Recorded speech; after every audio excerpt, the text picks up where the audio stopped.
did what he's supposed to do, despite the fact that he took the fight within about a month's notice. Tony Thompson was stopped by Luis Ortiz, the WBA interim champion, in the 6th round. Tony Thompson was down in rounds 1, 3, and round 6. One thing that concerned me about Luis Ortiz is he's this decorated Cuban amateur. He's supposed to be the new big bad wolf of the heavyweight division that nobody wants to fight. And he is good, but I have to admit, I wasn't too impressed with some of the shots he was getting hit with by Tony Thompson. Now, is he could have been just taking these shots just because he had no power or, no respect for the power of Tony Thompson, or B, it's something that can be more concerning and shows that he has some defensive flaws. I'm T-Street Controversy. This is T-Street Controversy Live. I cover every single major fight live. He was supposed to fight a fighter by the name of Alexander Dmytrenko for this fight, but Alexander Dmytrenko turned down the fight. He wanted more money, so they called up the DC native. The fight was in DC, Tony Thompson, and he accepted the fight. Tony Thompson's last fight was against Malik Scott just about 3 months or so ago, when he lost. But Tony Thompson is a good, solid heavyweight for an up-and-coming heavyweight to fight. After all, he has been in there multiple times with David Price and most notably Vladimir Klitschko.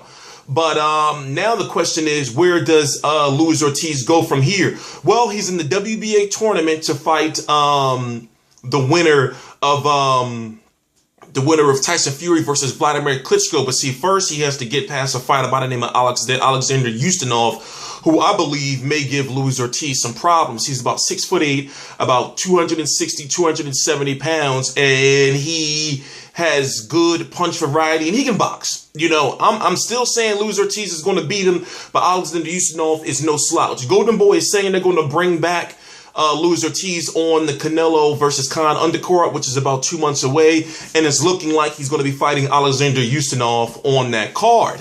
And the winner, when it comes to the WBA bracket, okay, on the left side of the bracket, we're going to call it the left side, you have Vladimir Klitschko, Tyson Fury, and then in the other part of the tournament, you have Luis Ortiz versus Alexander Ustinov. The winner of Luis Ortiz versus Alexander Ustinov faces the winner of Fury versus Vladimir Klitschko too. And then on the other side of the bracket, you had Lucas Brown, who won the WBA world title from Ruslan Chagayev in a dramatic 9th round knockout. He's going to be taking on Fres Oquendo. So basically, I don't want to confuse you too much, but the winner of Tyson Fury, Vladimir Klitschko, Alexander Ustinov, and Luis Ortiz faces the winner of Lucas Brown and Fres Oquendo. Then there's supposed to be one champion, and they're supposed to eliminate all those other WBA belts, and there's supposed to be one heavyweight champion as far as the WBA is concerned, and within the next, year or so.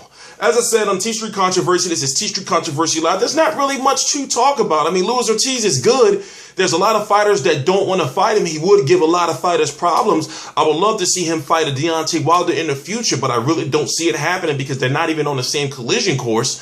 And it seems as though Luis Ortiz's schedule is going to be pretty preoccupied with this whole WBA tournament thing. So follow me on Twitter. The links to my Twitter and my social media are right down below in the description box. I'm T-Street Controversy. This is T-Street Controversy Live. I cover every single major fight live.